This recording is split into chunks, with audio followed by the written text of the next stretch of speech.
Last of radio very tiny, nationwide, you know.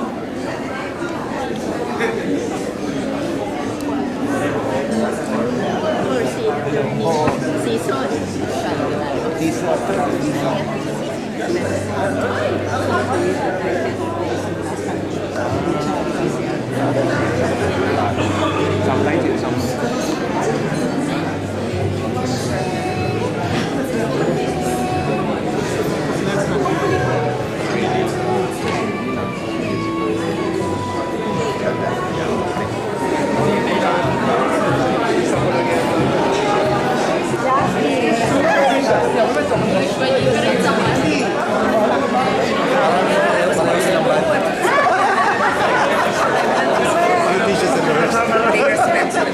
You must be proud,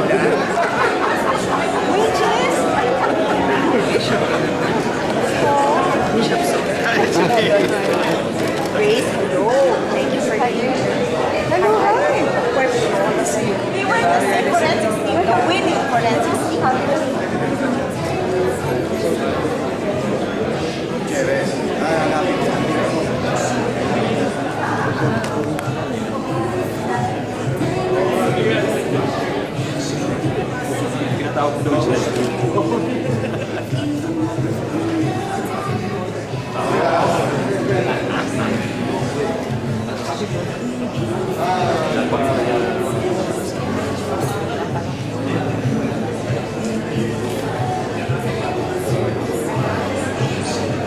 Died of it.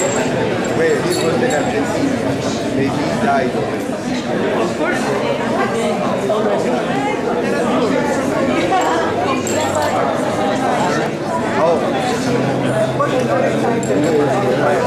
maybe visiting the president in the country.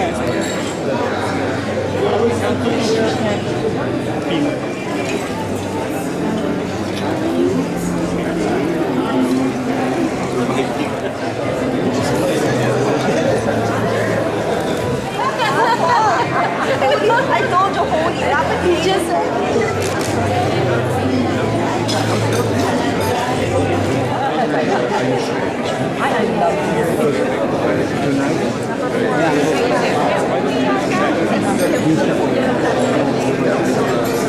Oh, yeah. And from SPG, is the secretary.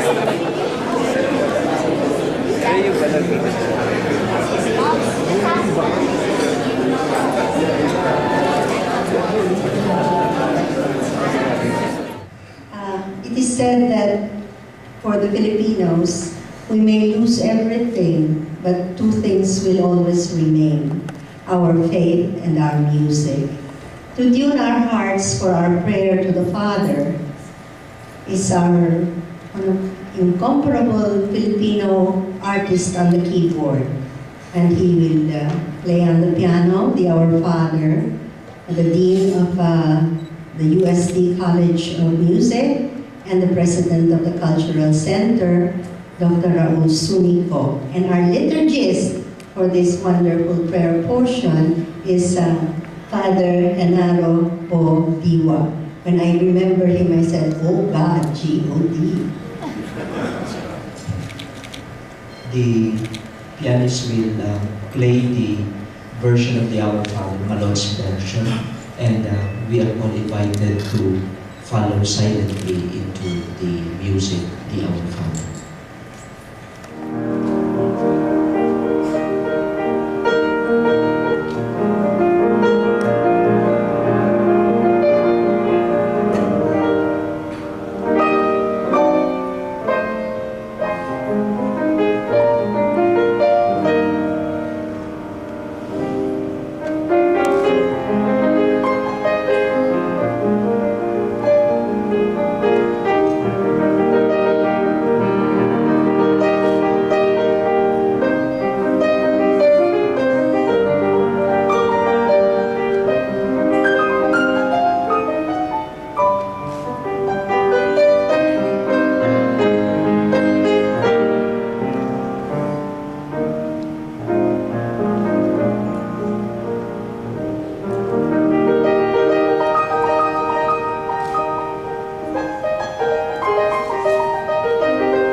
Thank you, Dr. Zunigo. Can we give him a big hand?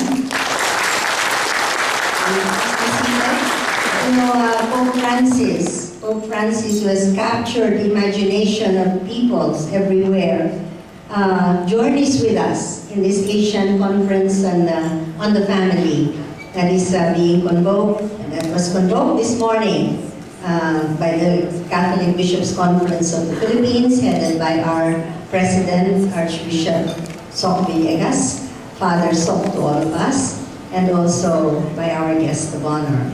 But to read the papal message is our beloved Nuncio, Archbishop Giuseppe Pinto. Distinguished guests, my dear friends, good evening, first of all, and thank you. I have the happy duty this evening of reading the message sent in the name of the Holy Father Pope Francis by his Secretary of State, Cardinal Pietro Parolin, to all those gathered for this Asian Conference on the Family. We know how dear to the Holy Father's heart are the concerns of families today. Indeed, the next extraordinary Synod of Bishops to be held in October will be dedicated to the theme, the pastoral challenges of the family in the context of the evangelization. In his letter to families in February of this year, the Pope asked the families to pray that the Church will undertake a true journey of discernment and adopt the necessary pastoral means to help families face their present challenges with the light and strength that comes from the Gospel. Thanks to this Asian Conference on the Family, may we discover anew that the family is the salt of the earth, the light of the world, and the leaven of society. And now I shall read the message of Cardinal Parolin. To the Most Reverend Socrates Villegas, Archbishop of Ligay and Dagupan, President of the Catholic Bishops' Conference of the Philippines.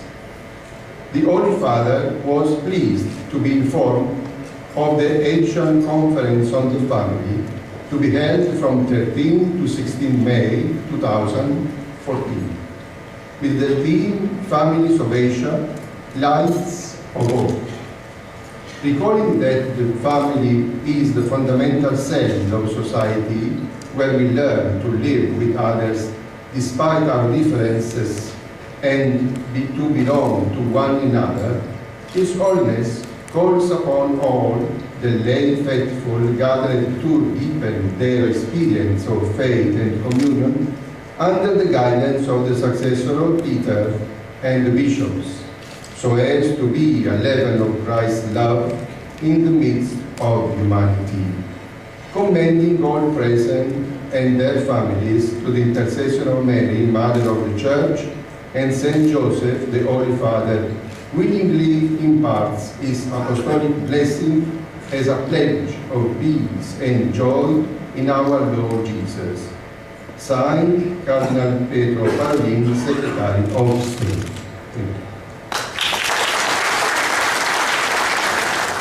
Can we give the papal message louder? You know, our gathering tonight, I guess it's the first of its kind that legal minds and public officials, because my attention was called earlier that public officials has a better sound connotation than politics and lawyers put together.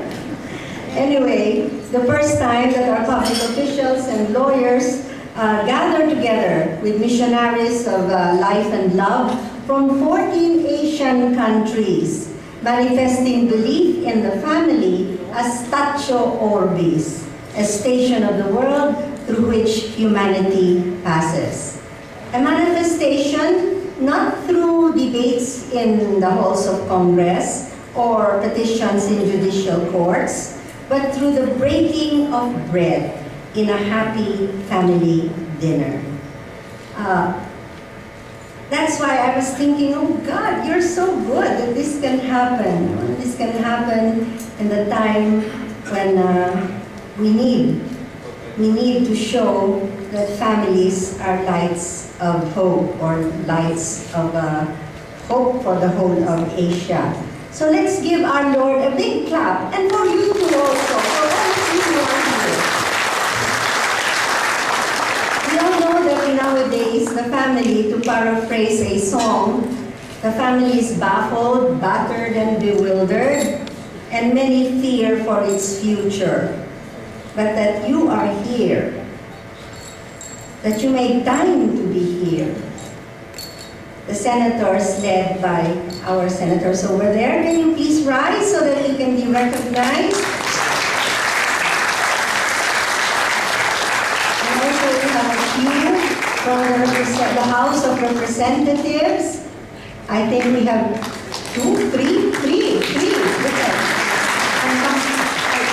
And then also, yes, we have a sprinkling of them. And of course, the cabinet, there is Senator Drilon. Please, Senator, can you also rise? And his wife, Mila. And we also have the cabinet secretaries and government officials, and led by Executive Secretary Paquito Ochoa is there. And of course, we have Secretary Gregory Domingo of the Department of Trade and Industry. Also, Secretary Abaya is here. And I'm very happy because all of the family of the Abayas are here. The representative and the father and mother. By the way, the mother is our beloved Mother Butler.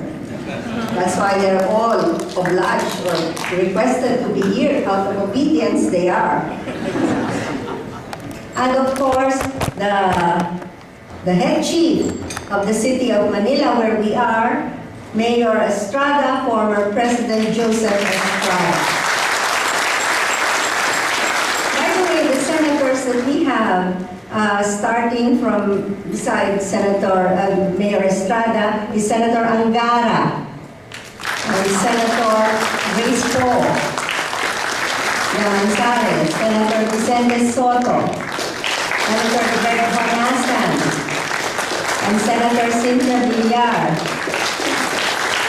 Senator Nancy Binay. Thank you for being here. Our congressmen, there are two ladies and one gentleman. Congressman Georgie D. Agabao, his wife is also our Mother Butler, the beautiful Nettie. And also we have Congresswoman Zenaida Angpin, and also Congresswoman Atelma Almario. Thank you for coming. Tonight, it is going to be Cor ad Cor Loquitur. Heart speaks to heart in order to impel the mind, and you are all great minds here, to protect, preserve, and promote the rights of the family, as enunciated by the Charter of the Rights of the Family, presented by the Holy See in October 22, 1983. And we have a Frenchman. Who else but the French can speak about love as the foundational seed of life? His credentials could intimidate timid souls. Speaks 5 languages. I think more after he comes from here, he'll be speaking Tagalog.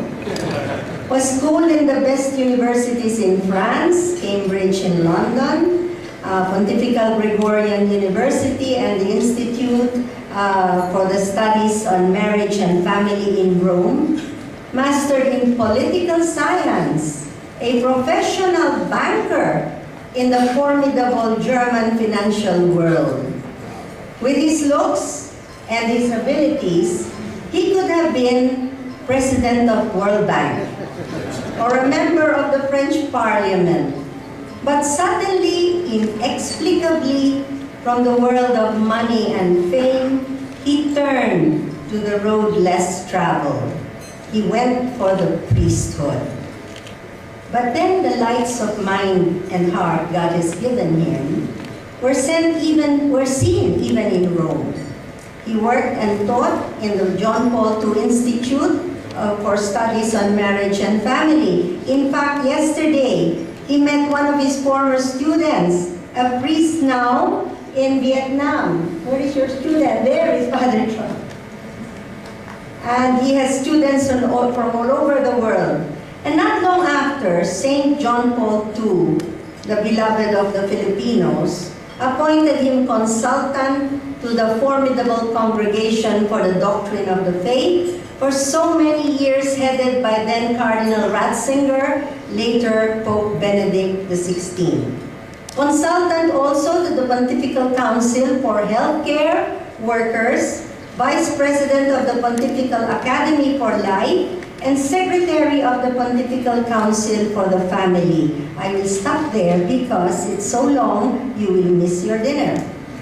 He is an expert. He is an expert in detecting and analyzing new ideologies that revise nature and the truth about man.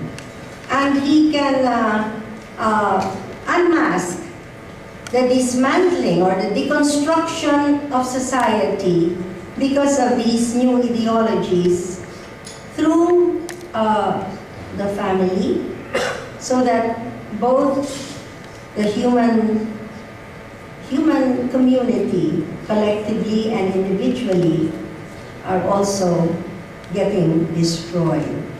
But our French man of God is not a close-in egghead. In fact, he loves football and tennis, and is a fan of our favorite tennis champion, Rafael Nadal.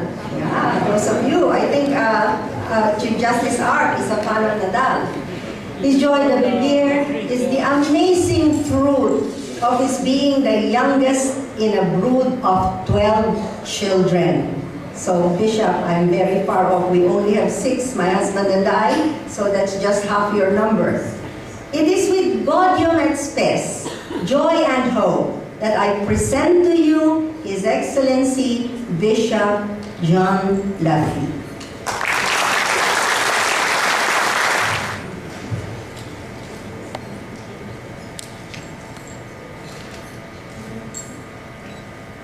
Your Excellencies, honorable senators and congressmen, distinguished government leaders and lawyers, Magandang gabi po.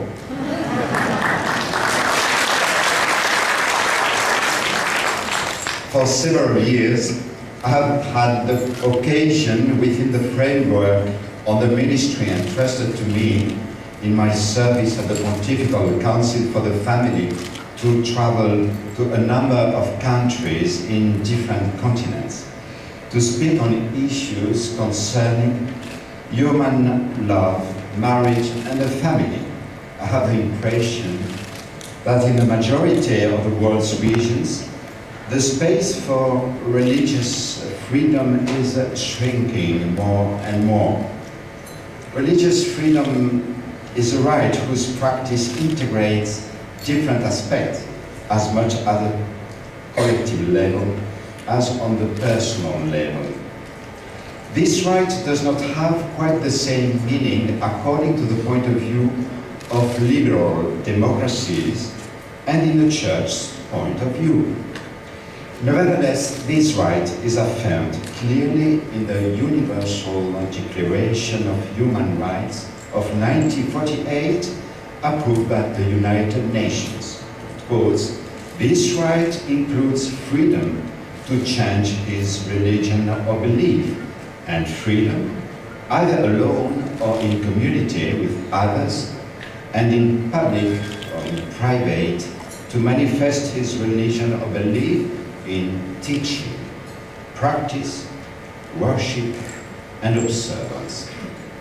On the part of the Church, the text Dignitatis Humanae, proposed by the Church only a half a century ago, formalized what she always had defended, that is, the rights of conscience seen as a sanctuary that always must be respected. In this sense, the Church had never forged a division between interiority and exteriority, or between conscience and right, as certain authors have been able to observe. The human dignity of the person demands that his freedom to adhere or not to a determined faith be recognized, as well as his freedom of worship, his freedom to act in the name of his religious and moral conviction, the right to pastoral services, and the exercise of conscientious objection founded upon faith. At the collective level, religious freedom concerns the autonomous organization of churches, the free practice of ministry, the freedom to conduct religious formation and teaching, that of preaching in matters of faith and morals, and finally that of acting as a group in the name of its religious and moral conviction across a number of areas within social life: education, accompaniment of the sick, and different works of solidarity. However, societies that find their inspiration in the relativistic philosophy make themselves out to be theoretical defenders of individual freedoms that they return to, that they sometimes glorify emphatically. Before providing evidence of it, I would like to return to the expression liberal culture that is used in the title of this presentation.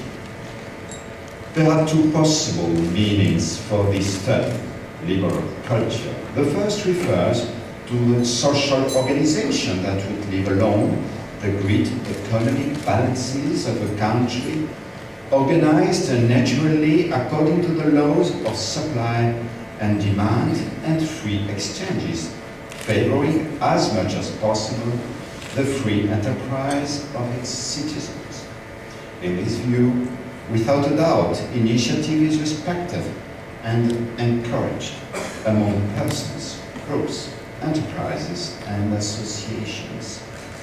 In liberal societies, according to the meaning that we have just presented, state intervention, which is very much reduced in scope, is exerted only to correct minor malfunctions in principle. Yet even there, it is difficult to assess whether or not this kind of society will continue in the future to exist. The question is legitimate if one will consider the ever-increasing standards imposed by international, governmental, and non-governmental organizations in some parts of the world. The second meaning of the expression liberal culture refers to the moral liberalism involving a view of absolutized freedom. A liberal culture here refers to the permissive society where partial or subjective values are exalted, among which, in addition to the notion of freedom without limits, are the pursuit of well-being in a hedonistic sense of the term, the elimination of moral norms as well as a confused view in a religious sphere. In simple terms, we have a strict separation between freedom and nature, this term being, for that matter, increasingly ignored and discredited. Our reflection, thus, is written within the context of a liberal culture along the lines of the second description that we have just defined. It is characterized by a real ethical relativism, an expression that was dear to Pope Benedict XVI, and for which we could propose the following definition: relativism is an intentional or unintentional neglect of the natural moral law. On October 5th, 2007, in an address to the members of the International Theological Commission, Benedict stated the following. He said, "If by tragically blotting out the collective conscience, skepticism and ethical relativism were to succeed in deleting the fundamental principles of the natural moral law, the foundation of the democratic order itself would be radically damaged." When the successor Peter refers to the democratic order, he does not intend to give a lesson in political science. Of course, he intends to underscore the fact that a human society organizing itself in a political community needs to respect its foundations, namely the natural moral law, without which the honor owed to the dignity of the human person and to institutions that structure social life tend to disappear. Marriage, family, and judiciary systems, just to name a few. Contemporary societies are governed by leaders in some part of the world bearing legitimate mandates and are tasked to perform the duties of governance for a determined period of time.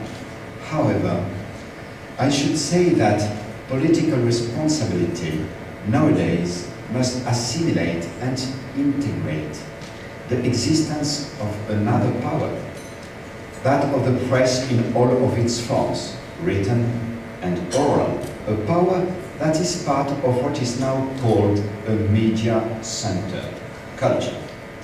It is obvious that we can find people who lament it as much as delight in it. It seems to me that focus is not given often to the unprecedented fact that the capacity of media has been magnified in recent years by the ability to communicate in real time, such that every limit of time and space has been eliminated. This has major implications for the abolition of a social ethos that we ourselves are witnesses. To communicate information live in a manner destined to reach a large number of persons simultaneously is to lose the minimum time necessary for the analysis and interpretation of related events. That would be as well the expression of unlimited power that imposes new criteria for judgment, new standards of living, and ultimately new ways of thinking about the relationship between individual and community. This power is immense because communication does not remain content with transmitting ideas, arguments, or even summaries, but also communicates images whose force of impact is now able to shake crowds according to the latest trends that are now introduced into the moral freedom. In the end, to define what liberal society is should include this specific characteristic of being media-centered culture as we are able to see expressed today. The second element that seems to characterize liberal society is the individualism that consists in limiting a person's own cultural and relational horizon to his own personal ideas, to his tastes and desires, without being able to bring into this horizon any consideration of another freedom, dignity, or personal value. From the point of view of government officials who favor it, individualism involves favoring this isolation of persons while multiplying demands or secondary or anecdotal commodities upon them, in short, while deploying an infinite number of choices. The individual has the immediate illusion of being infinitely free at the moment where he is enslaved by an infinity of products, that alienate and divide him. 30 years ago, one spoke, I remember the time of my studies in Toulouse, of a consumer society or consumer goods.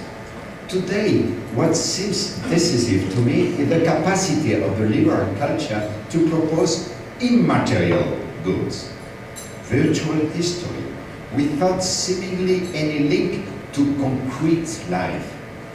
The illusion of feelings, online sexuality, and finally ideological conditioning at the moral and social levels. On the occasion of his Christmas wishes to the Roman Curia, I remember that once Pope Benedict expressed himself with unusual gravity on this topic. He said, meditating on the capacity of man and woman to enter into relationship for their entire lives, he said, only in self-giving does man find himself, and only by opening himself to other, to others, to children, to the family, only by letting himself be changed through suffering does he discover the breadth of his humanity. When such commitment is repudiated, the key figures of human existence likewise vanish. Father, mother, child, essential elements of the experience of being human are lost. End of quotation. If that did not escape the synodal fathers or the successor to Peter, that the recent evolution has been much more grave than what was anticipated even 5 or 6 years ago. This view, as several examples I have barely conveyed to you have demonstrated, professes theoretically a strict separation between church and state, not in the sense of a healthy autonomy within their sphere of influence, a perspective that the church has affirmed numerous times, making its own the expression positive secularism, but in exclusion of the church from public debate. It's exactly what we have experienced in my country, unfortunately. I'm happy to be here to experience another era. We could show how a society that affirms itself to be ideologically tolerant in reality is incapable of accepting assertions within it that contradict its ideology. Founded upon ethical relativism in particular, it does not tolerate the idea that there may be a truth to seek. It cannot tolerate that such a truth might have a universal character. It removes all substantive debate, which it changes into an exchange of relative ideas. As each party informs the other of its own ideas and must refrain from considering the latter as possibly valid for the other, they cease being substantive ideas. There is no real debate in play. In fact, a liberal society in this sense, in the ideological sense of the term, excludes any reflection concerning personal ethical questions. In reality, it always places itself above substantive matters, debates, and disqualifies them. This culture, this tolerant society imposes one thought. In this sense, it is totalitarian, or it can become totalitarian. Most logically, it cannot even accept conscientious objection, as recent debates in the French Parliament have illustrated concerning the question of marriage for all. You have heard several civil officials of the state, in fact, has to be exempted for personal reason of conscience from the obligation to celebrate civil marriages between persons of the same sex. this was not accepted. The first reason for the publication of a Charter of the Right of the Family appears 30 years ago, a little bit more, in the lineamenta of the pre-synodal documents sent to all the bishops' conferences in 1979. They refer to the traits that endanger the family, and their observations are considered from the very beginning of the apostolic exhortation. Familiaris Consortium, in fact, notes that we are living at a moment of history in which the family is an object of numerous forces that seek to destroy it or in some way to deform it. We are talking about 30 years ago. Interesting, no? Familiaris Consortium 3, and both society and the state, instead of supporting the family institution, sometimes are working to weaken it. This point is explained in the number 46, and it's useful to read the text in this sense, insofar as it formulates one of the fundamental principles of the Church's view. The family is the subject of rights and duties that precede those of any other society, including the state.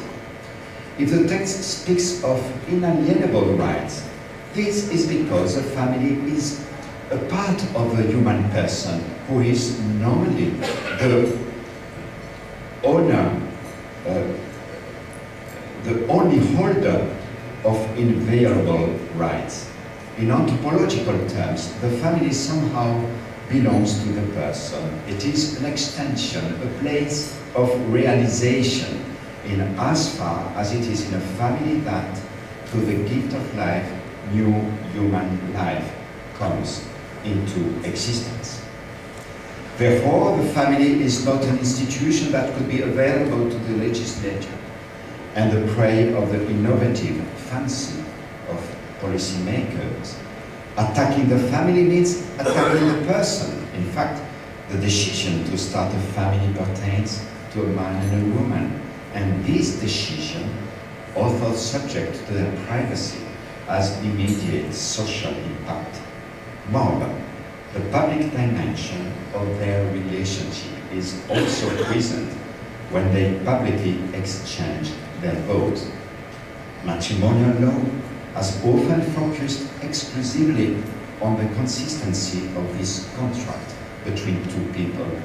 This emphasis didn't have any negative consequences since, over the centuries, in almost all societies and cultures, such a public commitment expressed unambiguously the deliberate intention to start a family by giving birth to children. There was neither in Roman law nor in the common law a separation between the conjugal union and family. Being the holder of inviolable rights made the family a subject of rights prior to those of the state. The text also recognizes that what social anthropology calls a natural society. This expression appears at the beginning of the text, where it speaks about the inherent rights of the family, the natural and universal society. A natural society which unites its member in a community as soon as it begins to exist, transcend its member. Then, what are the rights of the family? We need to consider the text in order to see a statement of the rights of the family. We'll just take a few examples. The right to exist and flourish as a family. This implies means of subsistence. This perspective brings to mind the ways in which it is sometimes possible to help a family to continue to exist, and sometimes it is a responsibility of the state. The right to transmit life and to educate the children. Let me remind you that in the tradition of the Christian thought, the good of procreation, we call that the proles in tradition, always implies a good education. Visibly, the right to transmit life is not always respected. Implementation of deterrent policies through the dissemination means that put moral pressure on women and families, sometimes in order to prevent birth. The right to education itself is often flooded. For example, in the case of abuses, such as child labor and the exploitation of women. The right to believe and to profess its faith. This statement is reminiscent of the human rights already established in the Constitution Gaudium et Spes of the Second Vatican Council, which considers the religious right of a person as a fundamental right. The extension of these rights to the family illustrates the faculty not only to believe and profess its faith, but also the right to educate its children in accordance with its own spiritual tradition and religious values. We could also mention a few of the rights already indicated: to create association in connection with other families and institutions, the right of expression and representation before public authorities, the right to allow the elderly to live and die with dignity, the right to protect minors against abuse, drugs, pornography. There is another underlying reason why the Charter of the Rights of the Family was undertaken. There is an anthropological concept that refuses to reduce the human person to the individualistic vision that contemporary culture is promoting more and more. Christian anthropology, in fact, sees man and woman created as free beings, endowed with reason, subject with an inviolable dignity, who are open to transcendence and to others. The person is, since the beginning of his existence, called to social life. The structure of the relationship with others is naturally oriented to what Christian thought called the sincere gift of self in love, which is the condition for the realization of the individual. In the Christian vision of society, we find this small society, the family.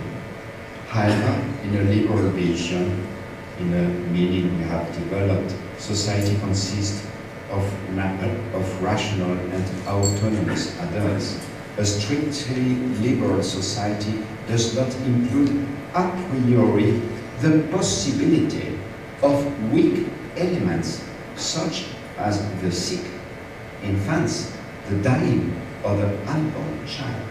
Of course, sometimes it does face the arising needs, but its reference is the conscious, autonomous individual, the holder of personal freedom and individual rights. A society based on the family, however, incorporates from the outset and not after the fact the possibility that not everyone is autonomous or physically or intellectually fit. From the beginning, the natural solidarity between people is supposed. The family is the place of this solidarity.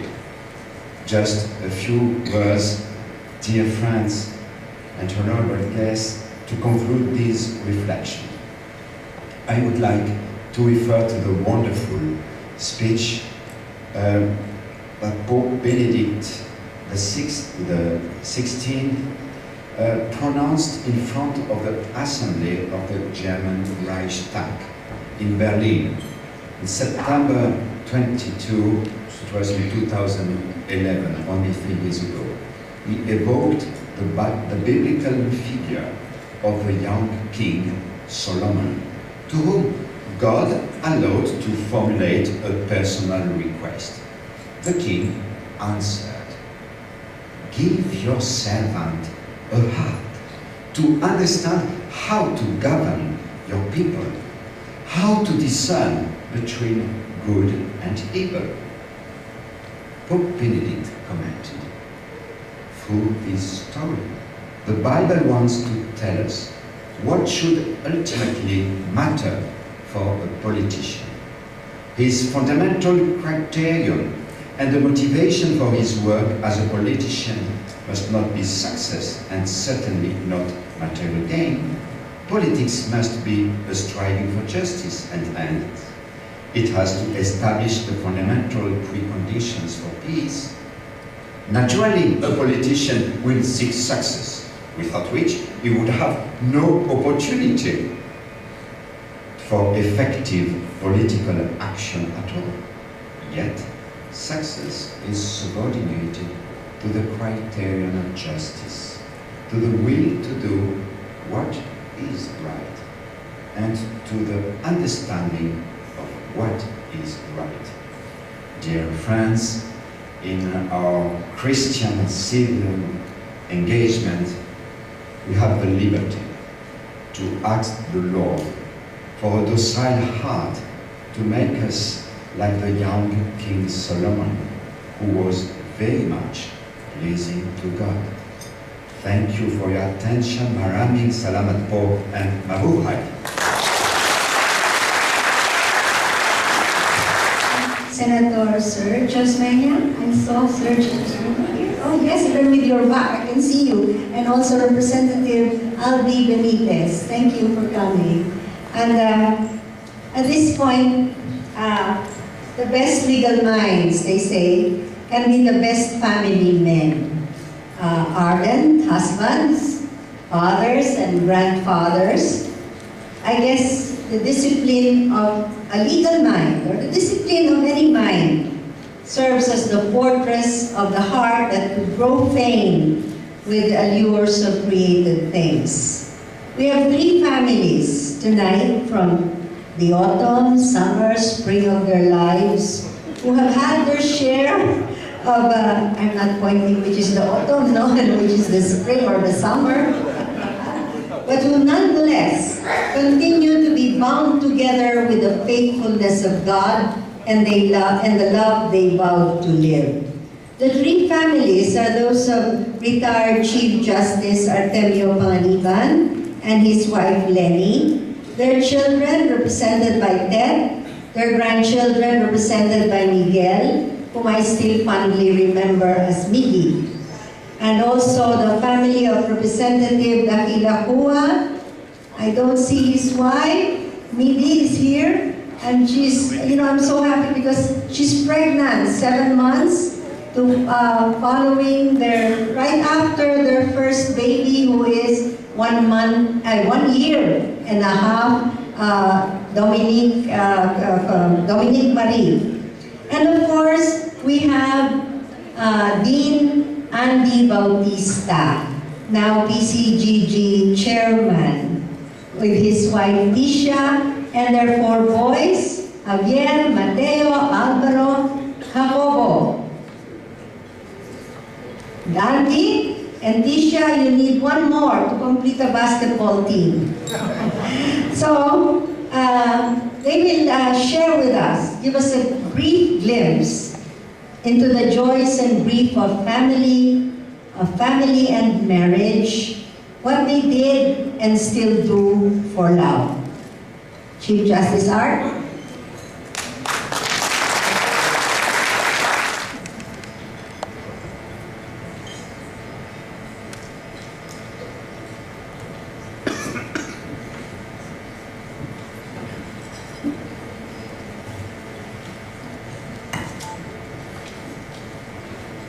Your Excellency, Most Reverend Msgr Laffitte, Your Excellency, Archbishop Giuseppe Pinto, Your Nuncio, Your Excellencies of the Catholic Bishops' Conference of the Philippines, as well as our guest archbishops and bishops from Asia, Your Honors of the Philippine Officialdom, particularly those from Congress, led by Senate President, no less, Franklin M. Drilon and his charming wife, Mila, and the members of the Cabinet of the Republic of the Philippines, led by the little President, Executive Secretary Paquito Ochoa, May I also greet the mayor, the honorable mayor of the city of Manila, former President Joseph Estrada. I do know that Vice President Jejo Marbinay was invited but could not make it because of a prior commitment, but he is ably represented by his daughter, Senator Nancy Binay. Reverend Fathers, my most esteemed predecessor, Chief Justice Hilario G. Davide Jr., and his lovely wife, Gigi, compañeros and compañeras of the legal profession, ladies and gentlemen. I thank our esteemed CBCB President, Archbishop Socrates B. Villegas, and our beloved and hardworking overall coordinator for the Asian Conference on the Family, Ambassador Ita de Villa, the only one who can mix heaven and earth. Heaven represented by our hierarchy in the Philippines and Asia, and earth represented by the lawyers and the politicians. For inviting me and my family to tonight's dinner to talk on how we have observed the Charter of Rights of the Family promulgated by the Holy See on October 22, 1983. Specifically assigned to us is the tenet that, quote, the family constitutes much more than a mere juridical, social, and economic unit, unquote. Rather, it is, open quote, a community of love and solidarity which is uniquely suited to teach and transmit cultural, ethical, social, spiritual, and religious values essential for the development and well-being of its own members and society, close quotation. My own personal story of faith is known by many of you in the audience. I have many times spoken and written on how our Lord has used my defeats and victories, my weaknesses and strengths to mold and transform me since I was a little boy up to now that I am in the sunset of my life. Many of you know how I rose from being a dirt poor, teary newsboy in the back streets of Sampaloc, Manila, to becoming the president of the largest circulated daily in the Philippines.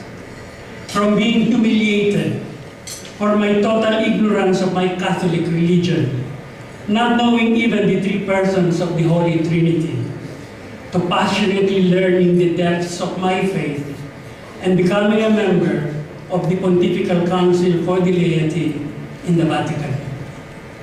From being unable to enjoy a graduate scholarship in law granted by the Yale University because of my inability to secure transportation money to the United States, to being father of 5 wonderful children, each of whom fulfilled my cherished dream of academic excellence by finishing their master's and doctoral degrees from Harvard, Stanford, University of California, University of Chicago, and University of Michigan.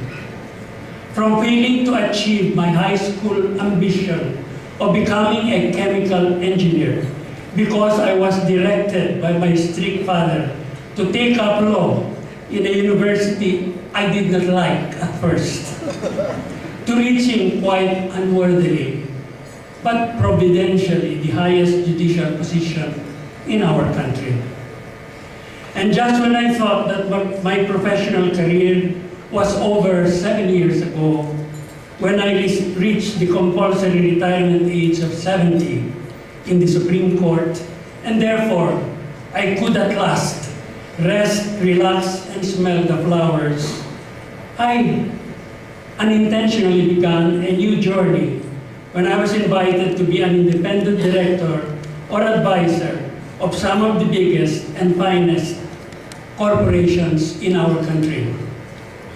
Yes, I came to realize that retirement really meant getting new tires for a new journey. As I contemplate my life and move towards its sunset, I know that God has woven my many pains and gains, my frustrations and liberations, my sorrows and joys into a magnificent tapestry showing His mystical presence. Truly, there is one constancy in my whole unworthy life on earth: the presence, care, and providence of our Lord Jesus Christ. To Him I dedicate all that I was, all that I am, and all that I will ever be. However, this tapestry of personal pains and gains would not be complete if it were drawn only for my own personal well-being and salvation. Indeed, the values and blessings brought by the Lord cannot be for me only. Not even for my wife and my children only. They must extend to my grandchildren and great-grandchildren to be. But it is not for me to say what the young of my family imbibe from my journey with the Lord. I may have, with the Lord's blessing, achieved some success in this life. But unless the success, to paraphrase the charter of the rights of the family, is imbibed by and transmitted to the young of my family, then I may have journeyed in vain. Let me ask the leader of the third generation of my family, our eldest grandchild, Jose Miguel Panganiban Sandejas, now aged 24, to share his own unique experiences of how our Lord turned his pains into gains and his frustrations into liberation, as he was orphaned by his father when he was barely 2 years old. His other grandparents, Lito and Nit Sandejas, as well as some of his titos and titas, have come here too to listen to him. They're over there. Unfortunately, his mother, my eldest granddaughter, Maria Elena, had to leave for San Francisco, California this morning on urgent matters, and therefore cannot be with us. Ladies and gentlemen, may I present Jose Miguel Panganiban Sandejas.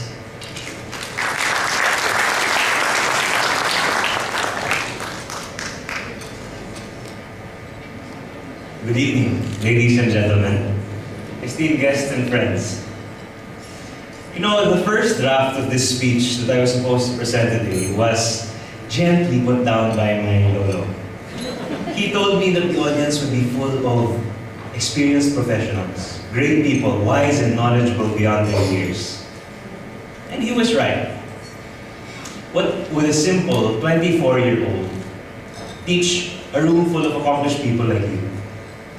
In that moment that he reviewed my speech, I knew that a job as a priest would not work because the Chief Justice just put down my homily. But I guess I'll have to stick to my career as a banker instead. Anyway, but back to the question. Could I actually teach a room full of people about lessons in the family that they probably already know? The collective experiences of this room could probably fill a best-selling novel 20 times over. The best thing that I can do today is not to try to teach, but to actually just share. So for the next few minutes, allow me to share part of my humble life with you in hopes that I can touch your minds and your hearts. The word family instantly spurs memories of faces in my head, and I'm sure it does the same to you. Magnificent and kind faces. It spurs memories of feeling so strong that I can almost relive them right now, here from where I stand. Because where I stand today is where they put me. And I'm here today because of them, and I will forever be grateful for that. Now, the first of 3 memories that I would like to share with you is that of my father. When I was very young, I remember sitting on the lap of Papa, pretending to play driver as we entered the gate of my parents' love nest in Alamang. They were newly married back then, and I remember sitting on his lap and laughing as we honked the horn, and unfortunately, the memories of my father in my mind abruptly end there, because we lost Pap to a car accident when I was just 2 years old. From here, my life was populated by one of the most plaguing and sometimes useless questions in the English language. I started to ask, what if? What if I grew up with him by my side? Would life be different? What if he were there for Father's Day celebrations in school? Or what if he was there to see me graduate from the University of the Philippines, which was also his alma mater? Now, this is where I realized that the question what if becomes useless, because there's never really an answer to what if. It's like talking to a closed door, shouting at it, and aimlessly hoping for it to open. The second memory I want to share with you is an eagle-eyed view of my family. I want to share with you how, unseemingly, God answered my questions. I want to share with you how God carried my mother and I through all of these years. And of course, He would never abandon us, and He would never abandon any of us. Had Papa been around, life probably would have been different. Because I remember what my mom always said. She said that when God closes doors, He opens new windows. And little did I know, while I was shouting what if at closed doors, blessings were pouring through the windows that God opened for us. These blessings flooded through the windows and rushed through every nook and cranny that they could find. And these blessings, my friends, come in the form of family. Papa's absence was filled at Father's Day by Tito Manu, Tito Paco, my lolo, Lito. The graduation day was celebrated with many people who loved me, and family filled the empty spaces that were left by the loss. They uplifted us and kept us going even when we thought we could not. They rushed to Mom's side when she stood there, broken by the death of her husband at 30. My lolos and lolas, aunts and uncles, both Sandeas and Paniban's side, they helped her hold on to the pieces of her broken heart. My mom is my stronghold. She is the strongest root that keeps me grounded to what is good and to what is rational. And I admire her for keeping herself together through loss, for keeping herself together for me and raising me the way that she did. Because even if the world grieved with her, I can't imagine what kind of pain she was put through. And in my opinion, no one should ever be put through the pain of love and loss. However, the strength of a mother will forever be greater than any superpower that anyone can ever have. I'm sure she asked her own what-ifs at the time of her life, and God answered her what-ifs too. He gave her Alex, my stepfather, my dad. He helped her put the pieces of her heart back together. He offered his life and forever support to her in marriage. And how many people are lucky enough to, find true love twice? He also gave her a second son, Rafa, my brother, who is also a godsend. And now our family is complete again, even better and stronger than ever. So lastly, the last thing I would like to share with you is what I've taken away from this experience. What I've taken away from life so far is that in the absence of my father, I have realized the presence of many other prominent figures in my life. He gave me parents, God gave me parents that raised me to the best of their abilities, models of their own trials and triumphs. He gave me 3 sets of grandparents to serve as models of my perfect patriarchs and matriarchs, pillars of love, support, and family. And He gave me aunts and uncles to be the older brothers and sisters that I never had, sources of strength and inspiration at any given time. And one day, I hope that He will give me children of my own so I can share with them everything that I have learned. I'll share with my children the blessed lessons that my family taught me. Back to what ifs. There will always be what ifs. But suddenly, the answers to those what ifs don't seem so important anymore. Because God already answered them through my family. There are many times in our lives we ask God why He takes away. And God was not selfish when He took Papa to heaven. I believe that He handpicked Pop from his earthly garden because He needed him just a little bit earlier than planned. And I was taught to accept this unconditionally. And I realize now that life always goes on even after death.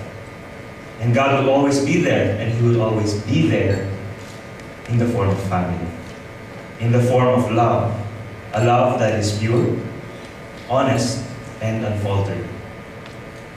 Now, ladies and gentlemen, family is the ultimate proof that God loves us, and in the end, proof that everything will be okay.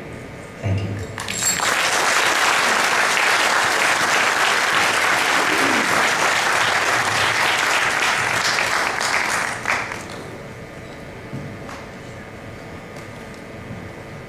I call on Congressman Puma, and would like to recognize also the arrival of Congressman Bagatsi and Senator Coco Pimentel. Their parents are also here.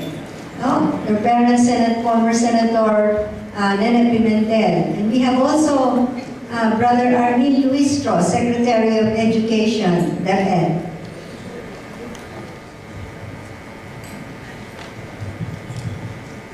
His Excellency, Most Reverend Jean Laffitte,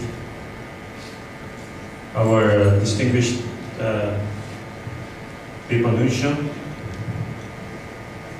members of the CBCP, led by no less than Archbishop Villegas, members of the clergy, religious, Madam Ambassador Tito Medina, fellow government servants, lay leaders, friends, good evening.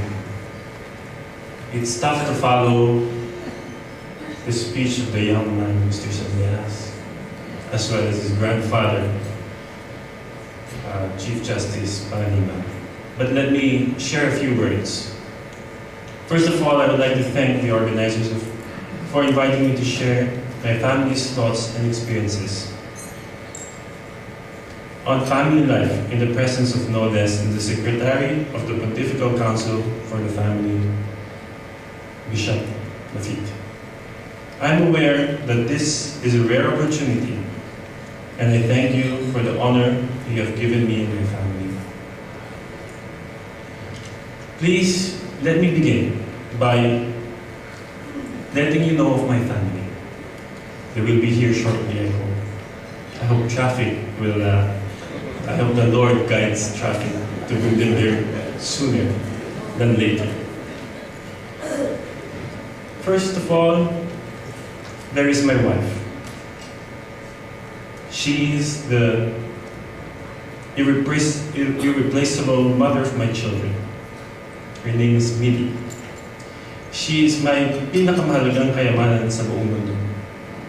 Let me translate for Bishop Laffitte. That means my most valuable treasure in the entire universe. It's a shame she couldn't hear that. And then, of course, there's my lovable daughter, whose name is Dominique Marie, who was born on the unforgettable day when the Reproductive Health Bill was voted upon in the House of Representatives, December the 17th of 2012.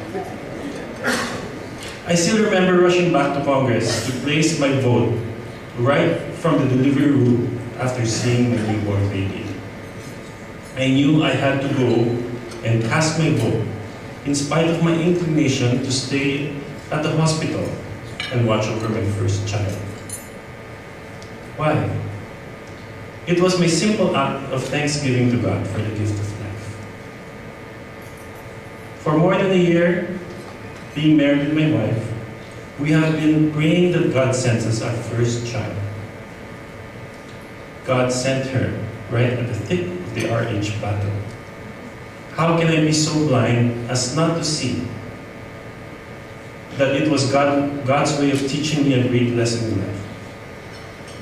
that He is truly the author of life. And I, as human legislator, an author of human laws, has to make sure that no law shall ever be made that is contrary to the ultimate legislator, who is God Himself.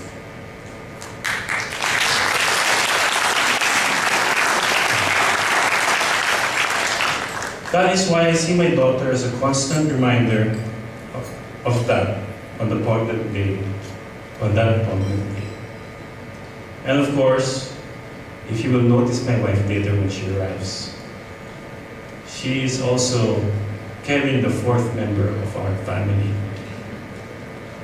And God has chosen to bless us with His Son. There's no other father who could be happier and more thankful to God for such a blessing. So that is our little family, one among the 20 million families in our country. Yes, there are 20 million basic units of the Filipino society that have to be taken care of, nurtured, and protected by the government. Our very own Philippine Constitution recognizes the sanctity of family life and makes it state policy to protect and strengthen the family as a basic autonomous social institution. Not surprisingly, the Church sees the family as a domestic church, where the faith has to be lived, nurtured, and has to take deep roots for it to grow strong and secure. The Charter of the Human Rights of the Family, promulgated by the Holy See on the 22nd of October 1983, states that society, and in a particular manner the state and international organizations, must protect the family through measures of a political, economic, social, and juridical character, which aim at consolidating the unity and stability of the family so that it can exercise its specific function. It is very apparent to myself that St. John Paul II the Great, who was our incumbent pope at that time, recognized the important role that government as well as international organizations have in protecting the unity and stability of all families in all nations. It is a collective call to all nations, local and international organizations, and down to each and every family to work hand in hand towards this common goal. We can see that both the Church and the state are concerned about the growth and development of the family. For it to teach its goal of forming responsible citizens who are at the same time children of God. Hence, the temporal concerns such as economic progress should always work hand in hand with the spiritual needs of each and every person. They never contradict each other because they are both for the service of the same person who has to grow both humanly and spiritually. As a member of the Philippine Congress, I would like to ask you to pray for me and my colleagues, all of us, that we only make laws that will be for the development and growth and protection of the family. As I mentioned earlier, our very own Philippine Constitution even dared to use the word sanctity in recognizing family life. Sanctity, which refers to holiness of life. Yes, our families should be homes where saints are made, so to speak. But as you may have experienced, especially for those who are at the forefront of the RH battle, watching closely the workings in Congress, it is not very easy to do this all the time. That is why I'm asking for your prayers. Remember what St. Paul said regarding authority. He said that all authority comes from God. I think that this is an exhortation for all of us to pray for people in authority, so that they really will never forget that their authority is on loan. In order to convince you further to really pray for us, I would like to use the very own words of Pope Francis in his latest apostolic exhortation entitled Evangelii Gaudium. He wrote, "I ask God to give us more politicians I think he didn't know what he was asking for. I ask God to give us more politicians capable of sincere and effective dialogue, aimed at healing deepest roots, and not simply appearances of the evils of the world. He further added that, and I see this as an encouragement for me to remain faithful to my vocation as a politician. Politics, though often denigrated, remains a lofty vocation and one of the highest forms of charity, inasmuch as it seeks the common good. I hope those beautiful words of the Pope will make you pray at least one prayer every day for us in public service. That we become catalysts of change for the better, respecting the inherent dignity of each human person and the sanctity of human life. The battle for the protection of life and family is far from over. While it is true that these threats to the sanctity of the Filipino family seem to always be present and continue to grow, nonetheless, with your prayers, sacrifices, and unfailing support, all supported by the grace of God, we will continue the good fight, and God will never abandon us. Our dear Lady, Mother of God, Mother of all of us, has always been with us in this battle, like a good mother encouraging us to continue fighting, especially when we feel tired and overwhelmed. Today is the feast of Our Lady of Fatima. She saved the great St. John Paul II from the attempt on his life on her feast day, the 13th of May, 1981. Let us have constant recourse to her and ask her to continue protecting the families and from any attempt to undermine its dignity and sanctity.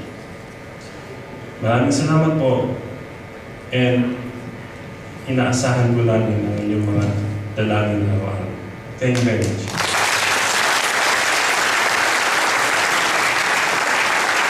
For this meeting, every time we would meet, Bishop Gabi Reyes would always ask me, did you call Representative Kua? Did you already call Representative Kua? And then he even gave the telephone number of Representative Kua to make sure that I call you. And for our last family sharer, we have Dean Bautista, Andy, and his wife Tisha, and their 4 boys.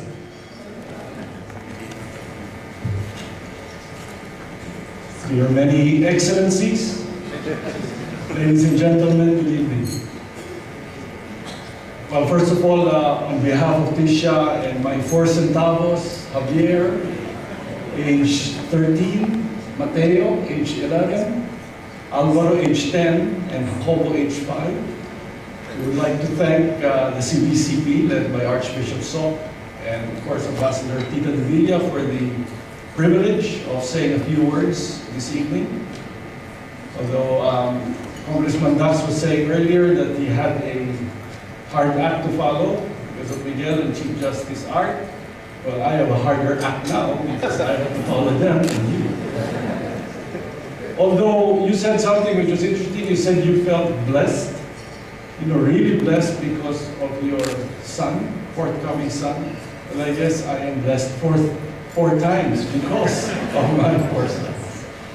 Also, Ambassador Tita, I wanted to apologize. I am not going to follow instructions because I didn't know that it was supposed to be a personal reflection on family life. What I did, again, maybe this is the lawyer in me, what I did was look at the Charter of the Rights of a Family and endeavor to provide comments on that. So I am unprepared to give a personal reflection. And in fact, this is the funny thing, when I was able to get my family to come here in full force, but to get them on the stage, I was not able to. In fact, my 3rd son said, "Dad, you tricked us. You didn't tell us that this event is for adults only." And I was telling them, what can I do to make you come up the stage and say something? They said, do you have McDonald's? So I said, I can give it to you after. I said, no, they want it now, and I cannot give them McDonald's. So they have decided to sit there. In fact, they were already threatening to walk out. So I said, please bear with us and I will be sure. Really, it is a good time to be a part of the Catholic family.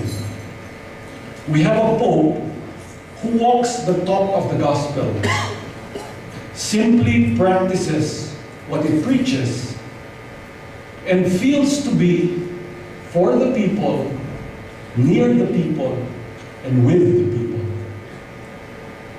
Also, Pope Francis seems to have a penchant for brevity, as exemplified by his 9-minute speech, sermon during the canonization rites of 2 of his predecessors, and I wish to emulate his example. Asia is pacing the world not only in terms of economic growth, but also in respect of spiritual regeneration, with our beloved Philippines taking the lead. Towards this end, the early development and training of a child in both the heavenly and the earthly world, both in terms of business acumen on the one hand and values formation on the other, are nurtured and honed first in the family.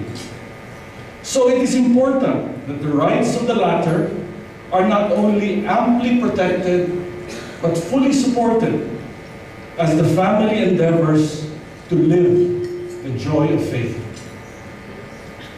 But why is it that there is an inordinate focus on the rights of the family? Should we not also emphasize the concomitant obligations?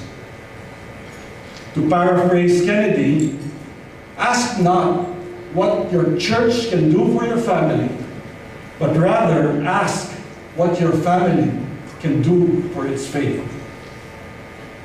In this regard, and in the same way that parents need to adapt to be able to communicate with their tech-savvy children, the current challenge of the church is to how to effectively reach out to its flock. In keeping with my earlier promise to be brief, let me end by sharing this brief anecdote. And I was hoping that the 2 boys, they had agreed beforehand to come with me, but then again, they changed their mind because I could not produce McDonald's. Just like any ordinary Christian family, we have the tradition to, giving thanks before our meals. But our 4-year-old then, now 5-year-old youngest, Jacobo, always made it a point to insert a one-liner before the end of that prayer. So for example, I would ask the third son to say, okay, give grace. So he would say, bless us, O Lord, in these thy gifts which we're about to receive from thy bounty through Christ our Lord. Amen. And then Jacobo would always insert, thank you for the gift of family. On that note, thank you and goodbye.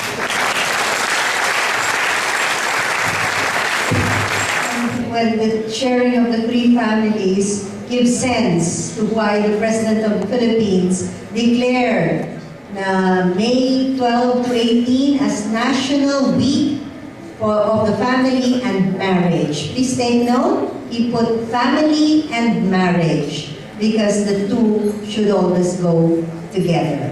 So with that as aperitif, you will read it at the back of your programs. We now will have dinner. So thank you to the 3 families again. Let's give them a big hand. Really, our hearts are full.